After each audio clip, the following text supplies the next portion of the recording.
It's going to be a great day. Thursday, October 31st at Pacific Symposium. In the afternoon, my subject is the Tao of Trauma, a roadmap to finding the issues in the tissues. Because so many trauma survivors will necessarily hide their inner experience in order to cope with life, in order to manage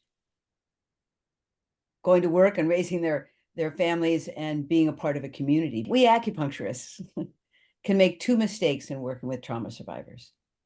One is we can overtreat them.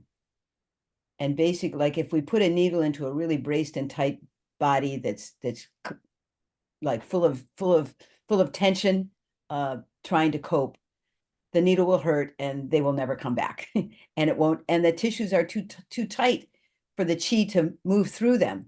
So the treatment won't be effective. So we can overtreat people, or we can miss what's hidden in the tissues and undertreat people. We don't see, we don't find, we don't hold what's deeper than their presenting complaint. And we may treat them for years and never get access to the really important material that's hidden away in the tissues.